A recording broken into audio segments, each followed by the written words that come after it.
We also have a problem in Tanay, Mr. President. Okay. Santa Ines is nasa taas po siya ang Santa Ines. For how many days already, hindi na sila makakuha ng food, wala nang maitindang pagkain doon ang mga barangay. We have been trying to every day. In fact, today, nag-attempt pa rin kaming akyatin. What's the problem? Karsada po may mga roads na nasira sa Tanay. Nasira talaga yung daan. Opo, yung daan. So they were saying that parang aerial po ang tinitingnan nila. Okay, so ito nilalatag niya ang problema. They have been trying to give food pero may problema.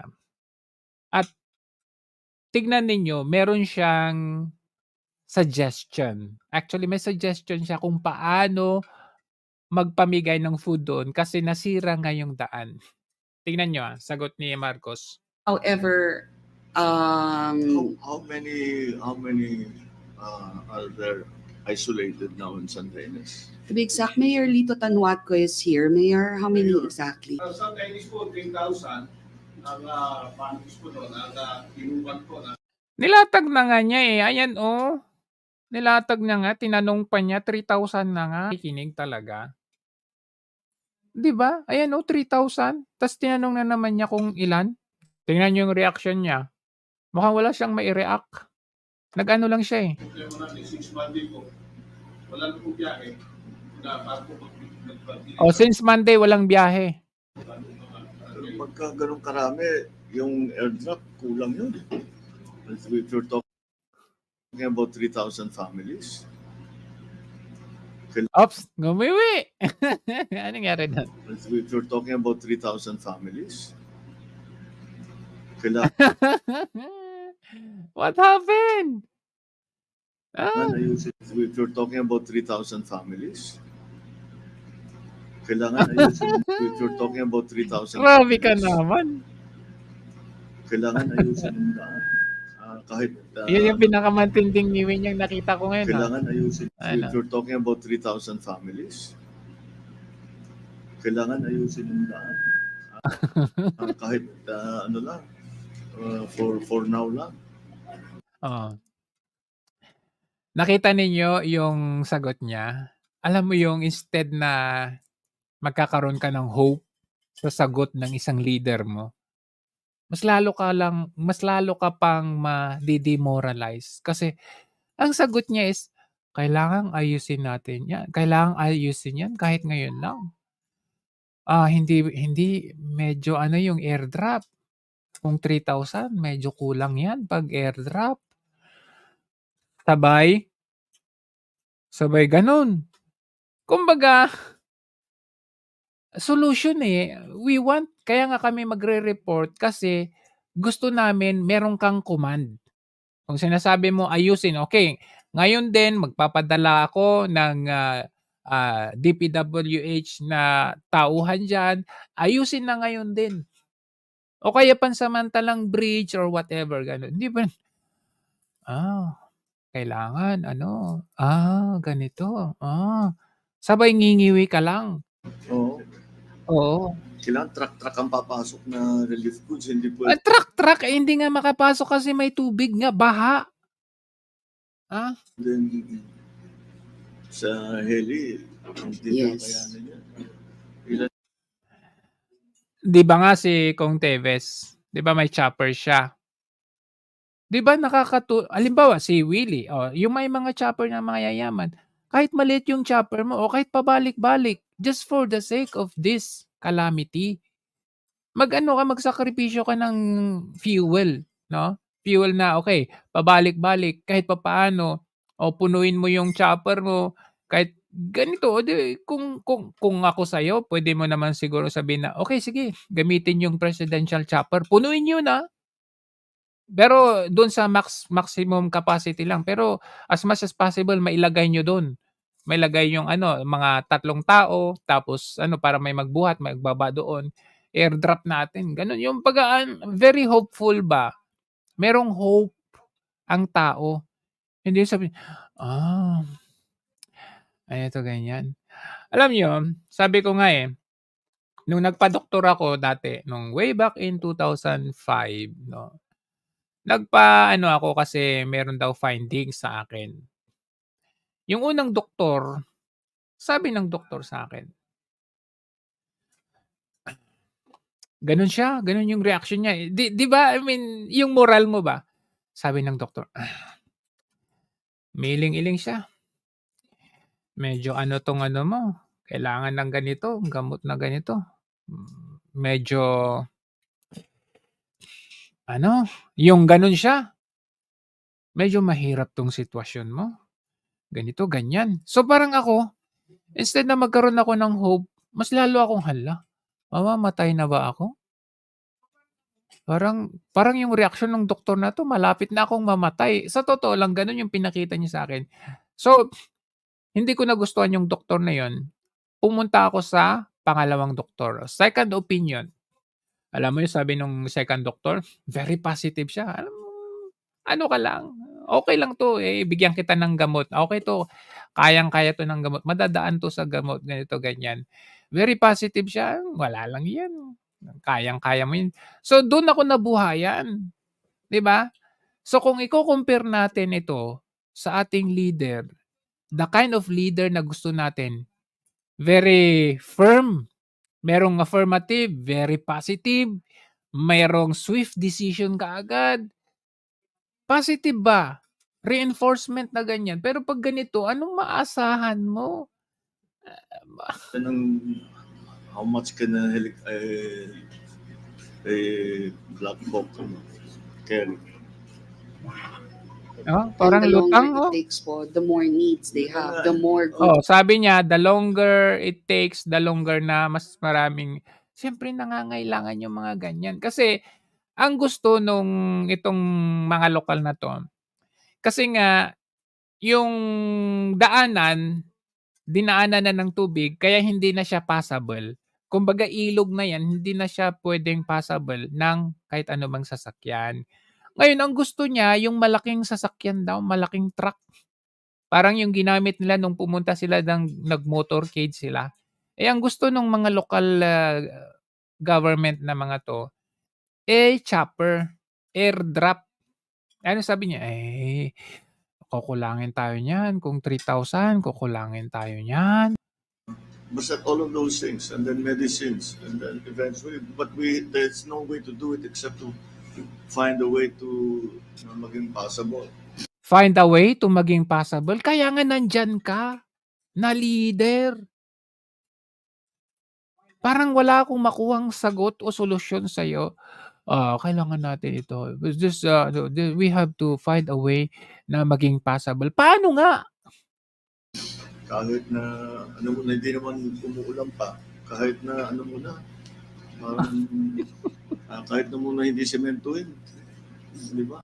Kahit daw hindi sementuhin. So, anong gagawin? Walang hope talaga, walang hope. Sabi niya at the same time maghahanap daw ng paraan. But at the same time, hindi siya nagbibigay kung paano. Madaanan lang. Madaanan na, no? Sige. If it's okay po na may airdrop sana. Yan, inulit niya. Sinabi kanina nung lalaki, airdrop. Inulit nito ulit, sabi niya. Ano sabi niya? If it's okay po na may airdrop sana, pang temporary. Nagsuggest siya, airdrop kahit pang temporary. Kasi tumatakbo ang oras. Gutom na yung mga tao doon. Hindi nga possible eh. Ano sasabihin mo? Hindi ka lang gawin natin para maging possible eh. Hindi nga possible eh. Kasi yung gagawin mo para maging possible, pang long term yun na decision ay na trabaho. Hindi mo pa yan masisemento or hindi mo pa magagawa ng paraan ngayon para maging possible kasi pang long term po. Yung immediate response po, Mr. President. Solution lang. How many, like for example, food packs do you need? Where's Mayor? How many food packs do you need? Sabi niya. Ang sabi naman nitong opisyal, meron na kaming food. Ang problema lang, paano namin dalhin doon? What is the lift weight of UH-60? Oh, tinatanong pa yung lift weight.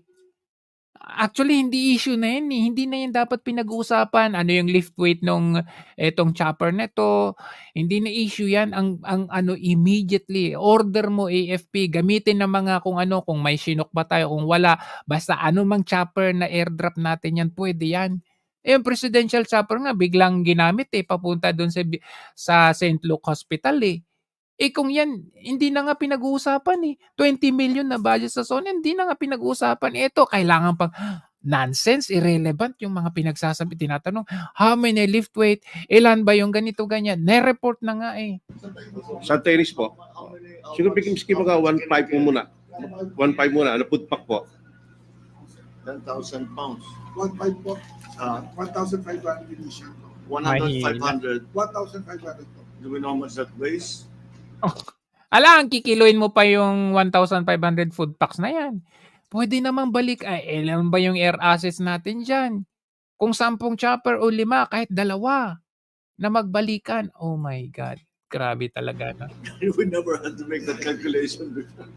Siyempre, why do you have to make calculations of that? Bakit mo kailangan pang mag-calculation? Emergency po. Okay, tinanong mo kung ilang families affected. Okay, enough na yon. Sige, magpadala na tayo ngayon ng air assets natin. Finish! Bakit mo pa i-calculate? Ha? Titignan mo lang naman yung chopper. Okay, i-load mo dyan, tapos tansyahin mo kung ilan. Di ba magagaling yung mga sundalo natin? Pinag-aralan nila yan pag sinabing, eto, yung isang karton, alam na nila, tingnan kung ilang kilo yung laman ng karton na yan. Tapos, i-convert na nila dyan sa payload ng chopper. Ha? Kailan mo pang i-calculate Hindi ngayon? bale. Nasa utak na nila yan. Baka naman kakayanin more than one trip. Ano? Baka naman kakayanin more than one. Anong baka naman? Kasi yung mga baka naman, titignan pa natin, pag-aaralan pa natin, hindi dapat yung mga ganyang sagot. Nakakawalan ng moral, nakakababa, nakakaawa. Sige, go! Matik! Ano yung baka? Baka, pag-usapan, titignan, pag-aaralan, patay na yung mga tao. One trip. Pag-aralan nga natin to see how we can Pag-aralan. Mr. President, what I'll do is after this, I'll talk to OCD. Nandun naman sila eh. Oh, yan. Pala.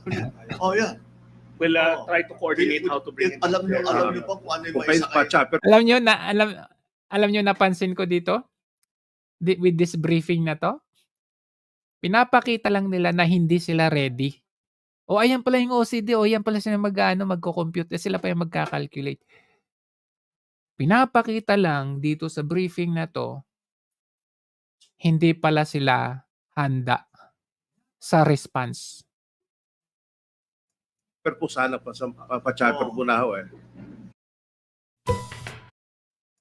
Pero po sana pa chopper po na ho eh. Oh, sabay ngiwi. Oy, gising! Hindi. Magsa-charter tayo ng Chopper po. Na chopper po. Nandun na po yung food pack po natin. Oh, nandun na yung food pack. Kaya nga sila nagsasuggest ng charter ng chopper. Parang ayaw mo ah. Gusto mo kayo lang ang gumamit ng chopper? Papuntang St. Luke's? Papuntang concert? Papuntang kasalan? Oo nga eh. Nag-pre-position tayo. Tama po. Preposition. Pero kung talagang wala, matagal na, 3 araw na itong hindi Wala nga eh. Anong kung talagang wala? Anong kung? Wala nga. Nagre-report na nga silang walang paraan para i-transport yung food doon maliban sa airdrop. Nako. na. Every day we're attempting. We can't get So it's relief goods and water. Eh kaya nga, relief goods. Sinabi na, relief good. Water. Medicine. Napulit-ulit. and medicines most likely. Some And then medicines. medicines ang susunod. Oo nga. Madalas Oo nga, no? Napakatalino. Napakatalino talaga. lang po, meron naman po kami actually prepare na. Yun lang para Ayan, may pin-repair na nga eh. madala doon, hindi namin magawa. Ayan, Meron ulitin. naman po kami actually prepare na. Yun lang para madala doon, hindi namin magawa. Ano sagot mo? Lutang. Meron na po, naka-ready na po. Meron ba kayong picture nung daan? Oh, picture pa daw ng daan. Kailangan pa daw ng picture ng daan. Were we Para able to makita natin, baka secure- naman kaya ng mga malalaking truck. May Oh, pinipilit talaga yung truck eh. Wala ka sa ground. Oh, kay Kuya Will tayo hingi ng tulong, may jacket pa yan. I mean, pipilit mo yung truck, hindi na nga passable ng truck kahit malaking truck yun. ba natin? Kakayanin ba na, Mayor, makakaya ba ng Ayan po. malalaking truck? Hindi po makakapasok po ang Ay, army hindi truck po talaga. eh. Oh, sinabi hindi makakapasok yung army truck. Yung mga tao na nagre-report na yan, sila yung on the ground. Nakita na nila mismo yung site. Ikaw nga, Mr. President, would you dare to use that truck, army truck, na ang tansya mo ay hindi nga kaya? Hindi ka magdi-dare. Pwede ba yung truck dyan? Rumaragasa. Tingnan nyo, ano na nga lang sila, oh. Nag-improvise na nga lang silang ganyan. Eh, tingnan mo nga, yan, pabalik-balik na ganyan ang ginagamit nila. Kumbaga, konti lang yung lalamanin nitong container na ito, pero tinitiis nila. Ibig sabihin, nasaan ang gobyerno dyan? Kung ito nga tinitiis nila na kahit pa konti-konti, how much more yung chopper? At least yung chopper, mabilis na lang yun. Marami pang maaano yan. Eto, rumaragas ang tubig, gusto mo pang padaanin yung army truck dyan? Rumaragas ako, Pahapo pa po mababaliktad yung ano dyan. Ganyan pa rin ang agos. Ganyan pa rin po. Hindi lang po Wala taga-Tanay talaga. po yan, pati po taga-Quezon. Sapagkat sa Tanay po lahat dumadaan sila sa amin eh. Tanay Rizal. Oo. Sabihin na lang ano. Alam mo sa mga ilog-ilog na ganyan, pwede naman. Kaya lang pag ganito yung current niya, hindi talaga pwede yan. Yan, correct, nakakat po. Wash out talaga. Dati yan, may temporary bridge ko. Yes. Kailangan talaga permanent bridge ko. Oh, kaya nga, Jerome Defensor, asan ba kasi ang EDCA? Dati kakoy po yan. Yung daraan sa bulan, natatakay po yan. Wala siya masabi. Ganyan lang sa... relax na relax, chill.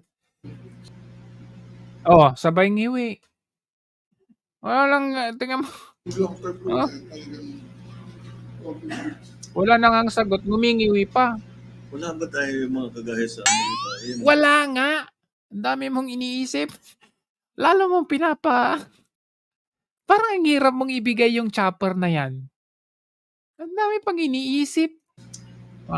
Ngiwi. Tapos Wala ba magtatanim. tayo yung mga kagaya sa Amerika? Yung mga pontoon bridge. Kung sa ilalagay lang na gano'n na lumulutang. Pwede yung tangke doon, dumaan eh. Wala pa tayong ganun. O pati daw tangke. Tangke na lang gamitin. My God. Tangke na lang daw. Tingnan nyo, natawa sila. Tingnan nyo. Nung Lumulutang. sinabi niya yung tangke, natawa Pwede sila. yung tangke doon, dumaan eh. Wala pa tayong ganun. Oh. Di ba? Is this time na magtawanan kayo? Is this time na mag-joke ka? Papamura talaga ako sa... Tangke? Ano to, gera? Katay pa lang yan. Alright. Okay. Okay, that's Tanay. Tingnan nyo, wala siyang general conclusion. Nag-move sa next na topic. Tingnan nyo. But we have more problems. Yeah, sir. Please keep going. Play it, please. Oh, Run. ano yung solution mo dun? Pumayag ba siya sa chopper o hindi? Okay, tapos next na tayo. We are now in San Mateo.